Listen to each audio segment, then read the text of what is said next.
Dumaan kami sa pizza restaurant mga dudes. Bumungad sa akin ang mga nasibak na kahoy na puro po naka-smile.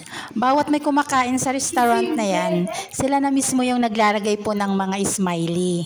Iba't ibang itsura pero naka-smile po silang lahat. At kung nakuha na nga po nila yung order, umpisa na rin po nilang lutuin. Kaya habang niluluto po nila, pinapanood po namin.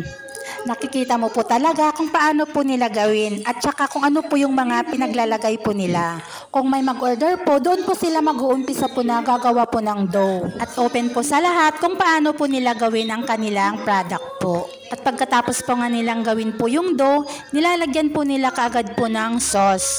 At isinusunod na po nila yung napakaraming cheese. At pagkatapos po yung pinaka-order mo po kung ano po yung ilalagay po na pinaka-toppings po niya. At dahil po sa favorite po ng mga bata yung pepperoni, yun po ang isa sa in-order po namin. May iba't ibang pickles din po sila kung gusto mo po na dagdagan po yung toppings po ng pizza mo po. Bawat puste may mga hanging decor po sila.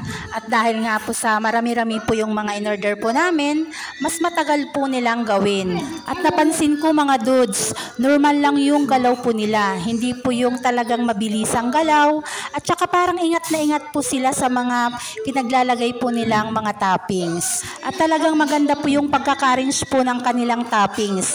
Hindi yung talagang basta po nilagay o pinaibabaw lang po.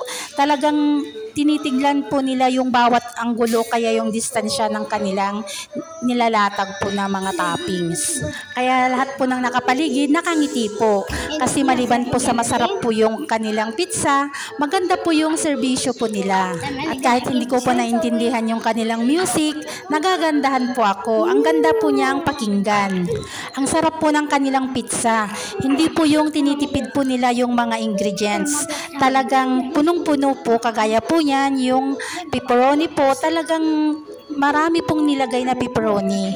Pati ikaw na makakakita, mapapa-smile ka na rin. Bawat haligi po nila, may naka-smile.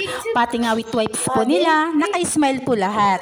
At napaka-creative din po yung painting po nila. Ito po yung whiteboard na pinagsusulatan po ng bawat pumupunta po doon. May napansin po akong nakalagay lang ay date, may napansin po akong mga pangalan, at saka mga mukha.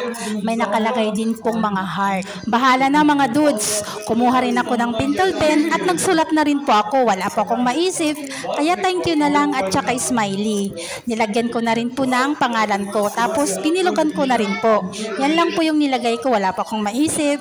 Saktong-sakto pagkatapos ko pong magsulat, luto na po yung aming pizza. At dahil po sa gutom po kami, yan na lang po yung natira. Thanks for watching!